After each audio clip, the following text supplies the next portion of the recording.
I was telling you this last night on the plane, but super grateful to tag along during your philanthropic efforts. It was amazing to have the opportunity to get insight. Was there one moment that stood out most to you? I'll just introduce नमस्कार, स्वागत है आपका। मैं आशीष शर्मा यहाँ से विधायक हूँ। Thank you very much. We are working with the Parivar Foundation in constructing a residential school for 2,300 children. We'll actually be hand-holding those students from the age of 3 to 16.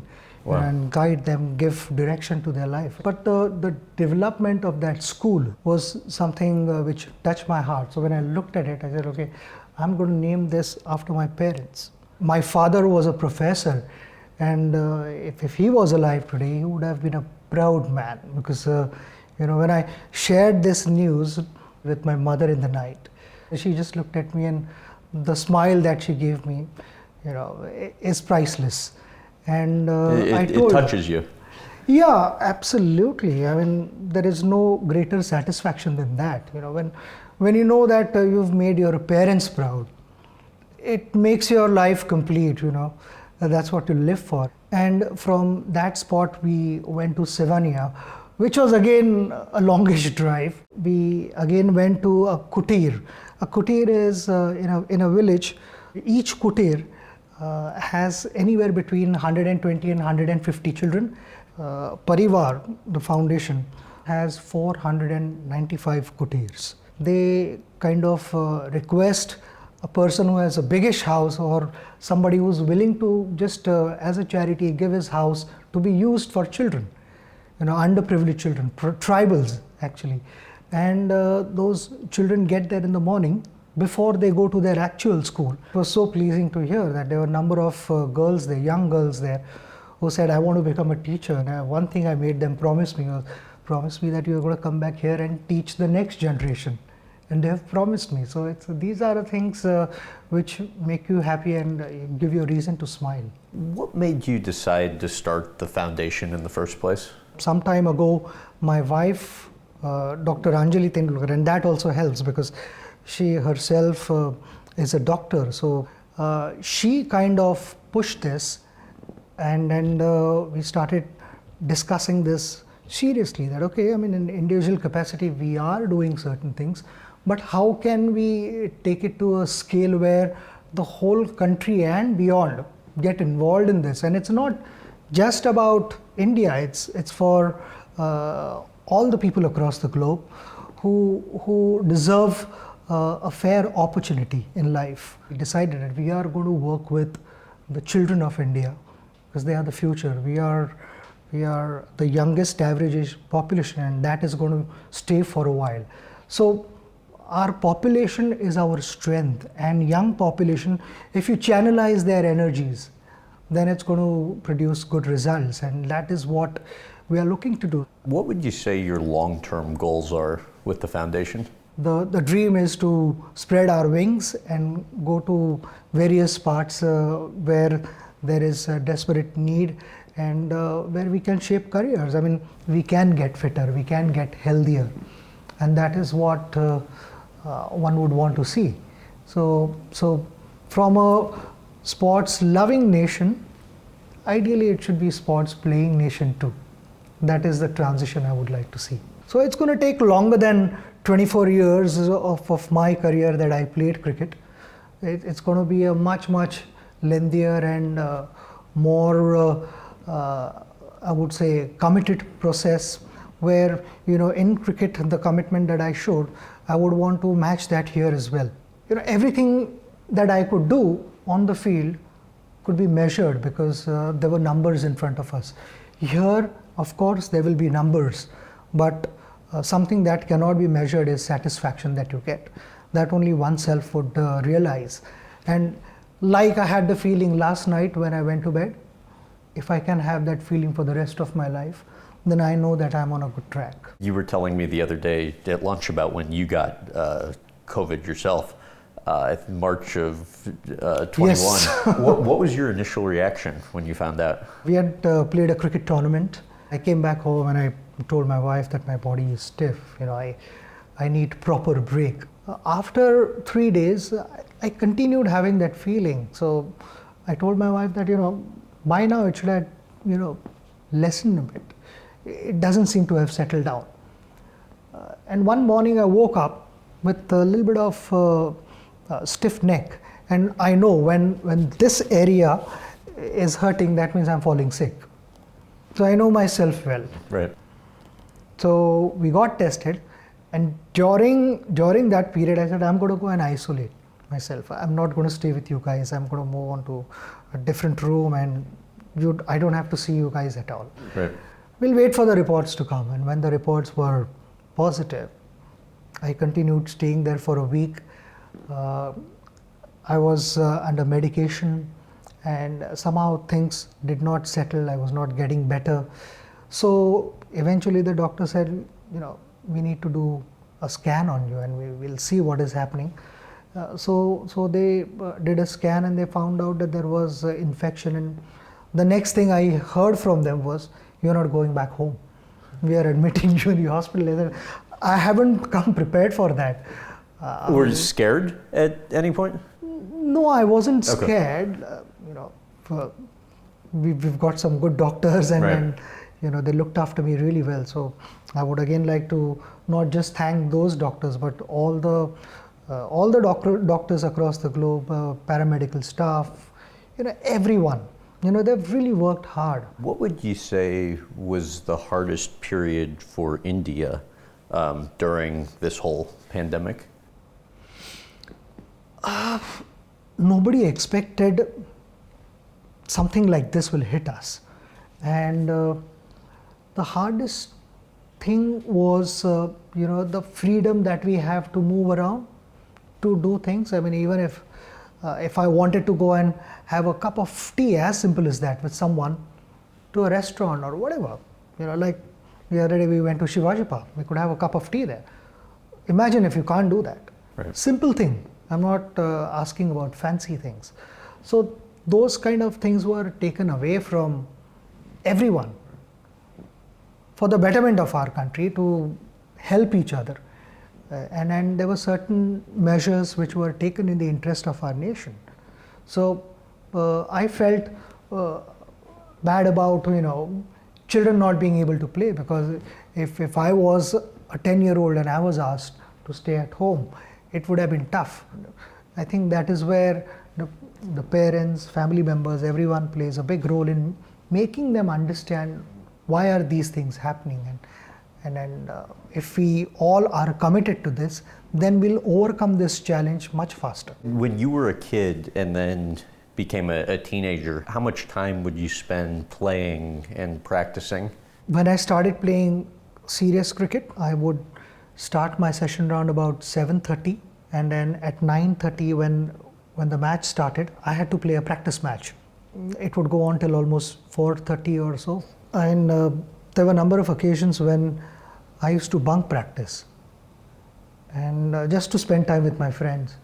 And my coach, he would come on his scooter from Shivaji Park to Bandra, pick me up, said, okay, you're not wasting your time here, get your kid back, get changed into whites, let's go and practice. I did not get a chance to be like a normal 12-year-old, 13-year-old kid. And at the end of the day, my coach would tell me, okay, I'm going to give you 12 minutes to survive. You cannot get out. There were almost 200-300 fielders around, so because anyone could catch.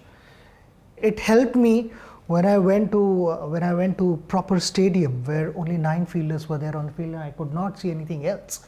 Become much easier to find gaps. How did seeing yourself in the newspaper at age 12 impact your interest in cricket becoming your profession?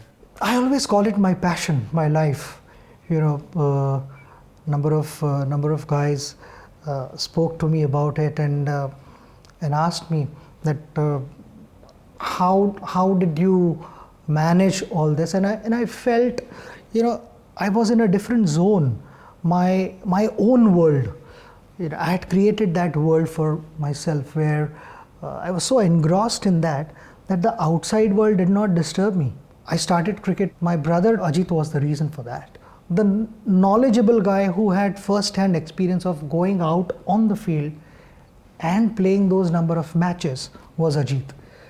And with him, the understanding was, we think about the next game while rest of the world is talking about the last game. And when India won the 1983 World Cup, that had a big impact on your interest too, as well, right? Yeah, because I saw that happening on television and I felt that yes, one day even I want to hold the trophy. I want to do the same thing for India. So at the age of 10, you're not matured enough to understand what it takes to get there. And that I only realized in the following years when I started playing serious cricket. I would ask my brother, so what next? So we kept climbing up that ladder till the time I got to the national squad. And it was only a few years later, I think by 16, that people started asking for your autograph, and you became famous to the point of it being a challenge to go out. I think you're in 12th grade taking an exam. Cops are outside the exam room guarding it for you. What was it like having fame at that young of an age? I still remember after my first tour, and I got up with my friends and we went out for a burger. And at that time, a couple of guys came and they asked for my autograph.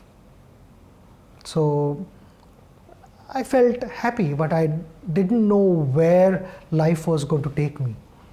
But when I got my first 100 in England, then I came back and then went to Australia, got runs there in South Africa.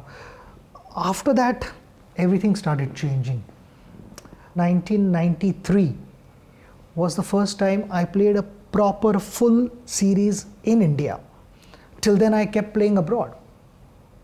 So people hadn't seen me play live, and that was kind of a turning point in my career. There are so many stories of people that gain that fame early on in life and struggle immensely with it. Was not the case with you. How do you think fame impacted your development? That wasn't the case with me because of my family.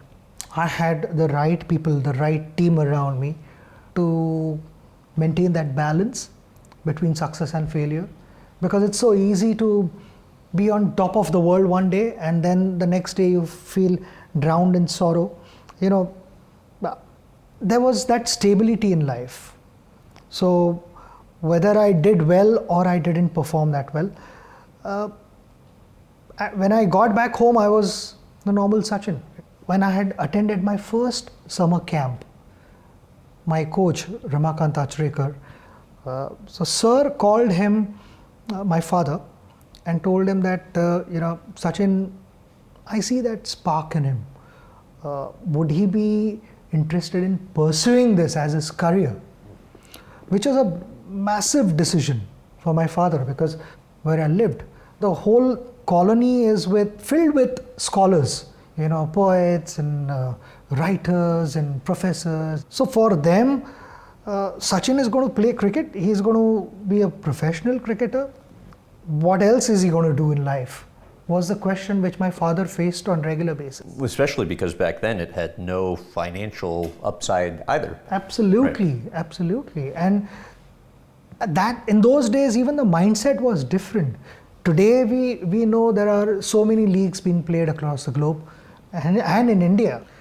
But nothing like that existed in 1989. Of course, everyone was happy that I was already at the age of 16, I was playing for India. And my father clearly told me that what you are doing at the age of 16, not many children in the world do that. So my father said, okay, he devane dileli gift hai, so this is a God's gift. Doni hatani pakdun theo, which is hold this with both your hands. That means don't take things for granted. That would be my message to anyone and everyone. It need not be just cricket. Any field that you are in, don't take things for granted. If you are gifted with something special, hold it with both your hands and value what you've got and work on it. I want to read a quote to you from a columnist, but he said, referring to you, he was India's first modern sports star, a combination of Babe Ruth, Muhammad Ali, and Michael Jordan. He forever changed sports, celebrity, and marketing in India. What do you think is responsible for your success? I think self-belief. I always believed that I would play for India. The question was when. There was no plan B in my life. There was just one plan, playing for India. When Acharya sir spotted that spark in me, he made me practice with, I was 12, 13 and I was practicing with people who were like 28, 30-year-olds. And they were allowed to go full steam. And he would tell me that, okay, if you have to play international cricket, you have to learn to deal with this. You may get hit, it's fine. It's equally important to know how to get hit and how to bounce back. Till the age of 15 or so, I was not allowed to wear a helmet. Why? He said, you have to continue watching the ball. If you watch the ball, you will dodge it. You will find a way to defend yourself. Sometimes I used to throw a season ball up on the ceiling, literally, and take it on my body so that I get used to that pain. Nothing stopped us from playing unless I was not able to hold a bat at all, or I was not able to run at all. But I would suggest, all the kids, please wear a helmet. What would you say you most learned from your dad?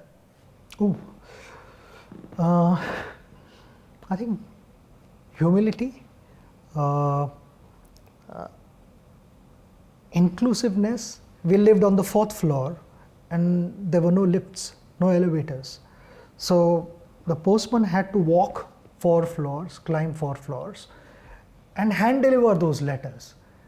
And my father would actually invite them inside the house, make them sit, put the fan on, offer them a glass of water or sometimes even a cup of tea.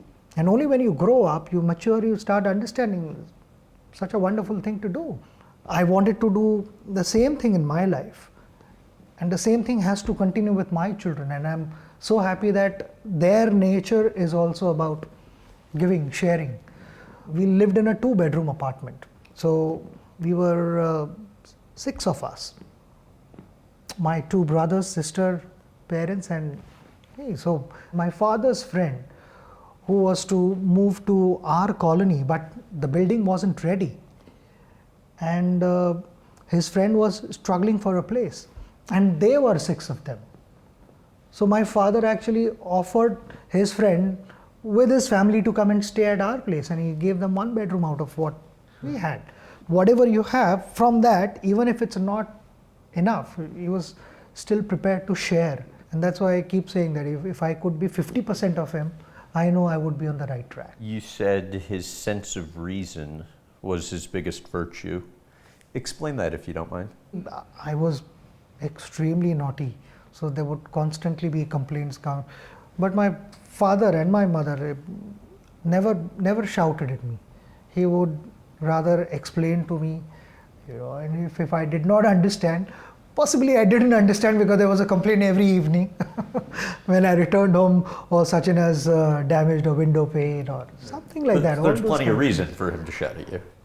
But he would explain to me, and that's why I feel that those kind of things stayed with me. And I spoke to you about perfect example as a parent, parenting lessons. That is what I would say. I mean, he was. What do you think you learned from your mom? Her grit, resilience. And she worked in the insurance industry. Yes, she did. I mean, very, very hard-working woman. My mother would be kind of cooking food for the first half of the day, and then she would go and work in the office, come back again, spend time with us, simultaneously cook, and then go to sleep. So it was hardship all over, and nothing came easily. Describe what it was like, her finally coming out to one of your games. Oh, And the last opportunity too. Yes, to have her she out. only saw me play in my last match. Till then, she would watch me on television, but never ever live. And why? They all felt that they would possibly be disturbing me. Even though there are thousands of people at the Yes, game. because it started from my school days. I kind of hated anyone watching me live. Oh, did you? Yeah, so my brother would hide somewhere behind a tree and watch me the whole day. So my brother has seen every match of my life. So he would watch me, he would prepare his notes, and then we would be discussing that. Also, my brother kind of told all the family members that nobody's going to go and watch him. He has to perform. He has to go out and score runs, and if he is going to be distracted with family members around, that is not going to work. So nobody came and watched me, and that kind of became a habit. So when I was playing the last match, I told our board, BCCI, I told them that these are going to be my last two games, but my only request and my wish is that I play my last game in Mumbai so that my mother could come to the stadium and watch me. So they graciously agreed to host the last game in Mumbai, and that's the only time she has seen me play live in 24 years. What was that like? Oh, unbelievable, because I was batting. They showed her on that mega screen, and she wasn't aware that she was being shown on the mega screen. And the whole stadium is watching her reaction. I was anyways emotional, and in those emotions, you need to stay focused, and that was an important over, last 6 balls. But what I saw on the mega screen was equally important. How strange was it taking the field for the last time? It hadn't hit me, to be honest. I knew it would. There were a lot of things happening around the last two games that I played, but it only hit me once West Indies lost their last wicket. I couldn't control my tears that time, and till then I knew, yes, I'm going to retire, but when that ball was done, I said to myself, okay, that's it. Never ever in your life you will walk out on the field as an international player for India playing proper international match. That's it. That hit me, because that is all I wanted to be in life. That is all I wanted to do. That journey was for 24 years, which was a long journey. I want to run through some notable moments from your career and just get what comes to mind. Okay. The first one being the day you wore the India cap for the first time. Well, unbelievable feeling. There was no plan B in my life. There was just plan A, and that was it. I was going to chase that. That turned into reality was a mega moment. The eve of the 1994 match at Eden Park, and a teammate gets a neck injury. Your fortunes kind of changed. And Navjot Singh Sidhu had a stiff neck. So he said, I am unfit for this game. I won't be able to play. So immediate discussion was, okay, who's going to open the innings? And I kept thinking that if I could go out and go after the bowlers, play some big shots, I would actually have a huge impact on the result of the game. And I know I can do it, because deep inside I was so confident. I said, please, one chance. I know I can go out and do it. So they agreed, because I said that I will never come back to you. If I fail, I'll never come back to you again. How important do you think it was for you to step up in that moment? When I started my career, I was batting at 6, occasionally even at 7 number. And then I started from 1992 World Cup, I started batting at number 4. And till 94, I was batting at number 4. So I said, I know I can do it. And it changed me as a player as well. So when you go and you play against the leading fast bowlers in the world up front, if I do well, then that takes me to the next level as far as a batter is concerned. So a very, very important step in my life. In terms of what comes to mind, 2011 World Cup. We had a camp before the World Cup, and we discussed a number of things. How are we going to meet expectations? And along with expectations, there'll be pressure. So how do we deal with pressure? So we came up with this solution that we need to direct the force of pressure in the direction we want to head towards. And that is how we need to think, that billion plus people are with us. They are not on top of our heads. Because the pressure was on you, unlike anything before, because this was your chance. Yeah. All of us, yeah. Right. And I knew that was my last World Cup. I knew that was my last World Cup. in India, a big moment for all of us. And you know, what better than lifting the trophy in India itself? The 2003 World Cup game against Pakistan. Yeah, I mean, before that game, I was not able to sleep for quite a few nights. The morning of the match, as we got close to the stadium, we could see that there were fans on both sides of the road. One side you had Pakistan fans, and one side you had Indian fans with the flags. And you could feel that atmosphere was different to any other game that we had played. Once we got there, you know, the best feeling is when you stand on the ground pre-match and you sing the national anthem. The game started, they batted first, set a big target for us. So Sehwag was telling me that, why don't you play the first ball? And I kept telling him, normally, I mean, slightly superstitious also, I always preferred playing number 2 position, not number 1. So Sehwag kept telling me, you play the first ball. This is a big game, you play. And then I walked and I faced the first ball. So that was something that I remember going up to the pitch. And after that, you know, we started really doing well. And I could actually see the body language. I could see them, they were demoralized. And there was a panic in the other tent. And I told Sehwag that this is working, you know. And obviously, India-Pakistan match, a big game. And then I felt possibly one of the better innings that I've played on that day. The test match following the 2008 Mumbai terrorist attacks. What sticks out to you on that front? I remember we were playing against England in Cuttack, and which was a one-day series.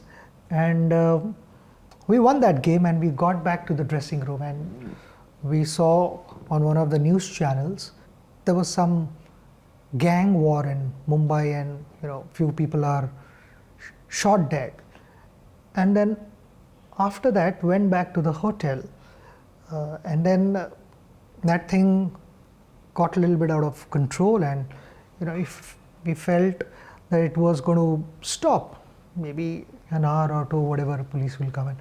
But it went beyond that, and to the extent where England team actually left for Dubai. They abandoned the test series, but they were constantly in touch with our board, BCCI. The tour was temporarily called off. Whatever happened in Mumbai was absolutely shocking for us to believe that this is something like this is happening in real life. So it was traumatic for everyone. And then England graciously agreed to come back and play in Chennai. What are you thinking when all of that's going on? It was hard to believe that it's actually happening in real life, because you see all these things in movies. And then to know that, yes, it is a terrorist attack was very difficult to absorb that and to understand that this is happening to our nation. And after that, when we went to Chennai, which was I think around 7 days later or so, all the players were, you know, in their own zone, in a different zone. Because when you turn up to play a test match, you are focused on the game, but the focus wasn't there enough. The first almost 3.5 days, England dominated that game. And then slowly we started getting back in the game. And on the last day, we chased 386 or 87 runs on the last day. So there is a video which will always stay with me till my last breath, that groundswoman was jumping with joy, and we felt that even for a second we were able to give that moment to the entire nation. Then we've done something good. But the damage which was caused to our nation can never, I mean, it's irreparable damage, because that scar was a big one. From Indian cricket team, uh, we wanted to dedicate that to the innocent people who lost lives. And it must have felt so gratifying that in that moment, sport could have a positive impact on the nation after what it had been through. It was a big blow to our nation, and even literally for a brief moment we were able to give them a reason to smile. It made us feel good. I was watching your film, which I loved, and your wife said in the film that cricket was number one and we were number two. Elaborate on that.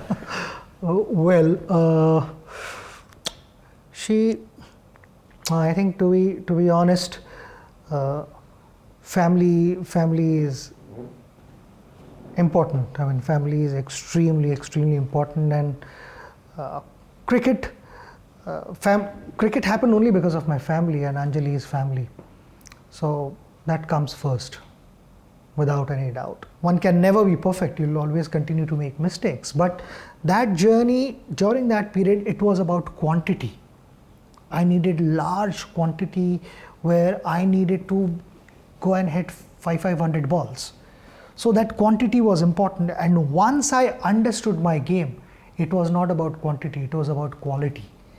So quality only because I was challenged with number of injuries. I had to use my body cleverly, smartly. So I had to strike that balance correctly.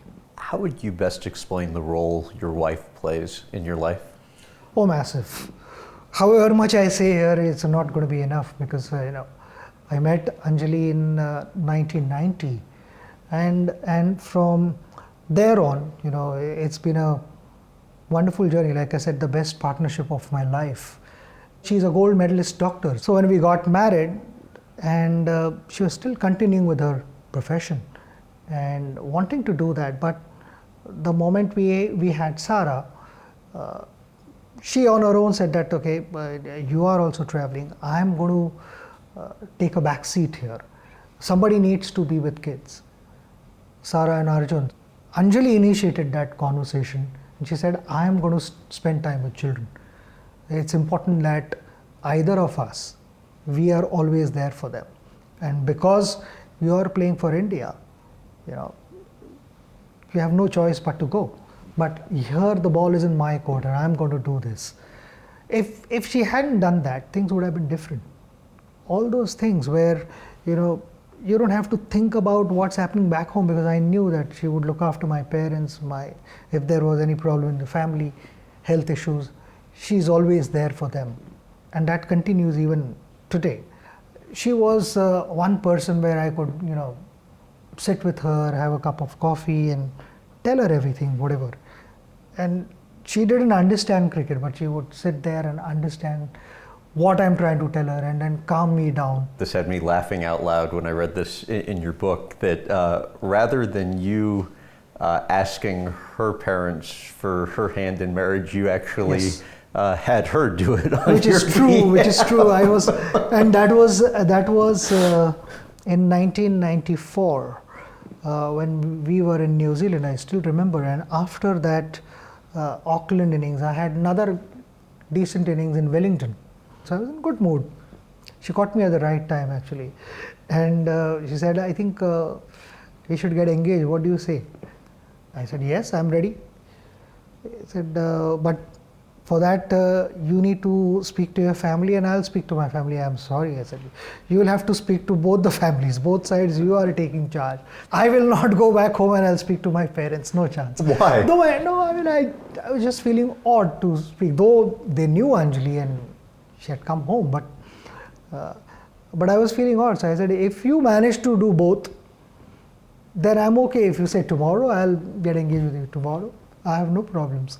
So she was the one who spoke to both families. Your son, what's it been like for you as a parent watching him have more success in cricket? Fathers and mothers, when they watch their children play, they get stressed. And that's why I don't go and watch Arjun, because I want him to have that freedom to fall in love with cricket, to stay focused on what he wants to do. And neither of us forced him to start cricket. Arjun was actually into football, and then he played chess. He loved playing chess, and cricket happened later in his life.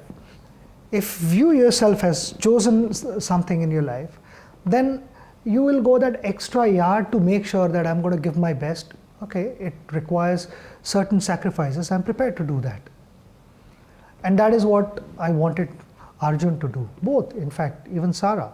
So what my father did to me is exactly I'm doing with my children. I think it is important for them to have the freedom to be what they want to be in life. He should not be living my dream. He should be living and chasing his dream. Anjali is, of course, she said, I cannot take 24 years of further stress, is what was her statement some time ago. I don't go and watch him play. He has to stay focused on the game. Like, I didn't like anyone watching me. Even if I go and watch his games, I'm hiding somewhere. He doesn't know that I'm there. And nobody knows, neither does his coach or anyone. Virat Kohli, who we visited with a couple of years ago here in Mumbai, your sessions with him in 2014 after his England series entailed what? I hadn't spoken much about that. There were a few areas he wanted to work on, and we discussed. He gives you a lot of credit. Yes, Virat is a good friend, and so pleased to see how his career has shaped, in the last decade. How when he started, I was part of the team at that time, and I could see that fire in him, I could see that hunger in him, and from there on, how he's worked hard on his game, how he's changed his lifestyle to achieve what he's been able to achieve has been remarkable. And in 2014, I remember meeting him, and we discussed a couple of things where I felt he could get better. What do you think you learned from him? I learned humility, I learned absolute commitment to the sport, and just after playing for 25 years for your country, still having the commitment to put the effort that he put when he was on the field is something which I think is a huge learning for anyone, not just in sport, but I think across anything in life. Virat has been tremendous. He's done remarkably well, and there is so much to happen in his career from here on. We all, at some stage in our career, we all need heroes, and then the players who have that impact on their generation motivate so many guys. And then when I was growing up, there was Sunil Gavaskar there. And he was that to you, you were that to Virat. How satisfying is it to be able to kind of work with the face of the next generation? I think I've always believed in helping players and sharing my knowledge, whatever inputs I have. Always been open to that, and Virat had contacted me and he wanted me to spend some time with him, and which I did. And like I said, that each generation, they look up to their hero, and then that's how you set your dreams and you set your targets, and then you start chasing them. I remember growing up, he was the one who revolutionized the sport in this country, just purely because of the way he went on about things. You'll always have someone who will come and change the sport. So if you talk about basketball, you talk about Jordan, the way he just changed the whole outlook of the game and unlocked new abilities for people to believe in. And that's exactly what he did. What do you remember from the gift that he gave you? Oh, I still remember, just had returned to the dressing room and I couldn't control my tears. Imagine for 25 years, there's one name that's been constant in the Indian cricket team, and now he's not going to be there. We felt like, how a child feels like when they're scared or they're by themselves at night, walking home, and you feel that sort of that hollow and that, emptiness around you. All of us felt like that. So I was sitting in one corner alone with a towel on my head and wiping tears, and I was really emotional. And at that time, Virat had come to me, and Virat gave me the sacred thread that his father had given him. It was from his late father. Yes, absolutely. We usually wear threads around our wrist. In India, a lot of people do. So my father gave one to me, which he used to have. So I used to keep that with me in my bag.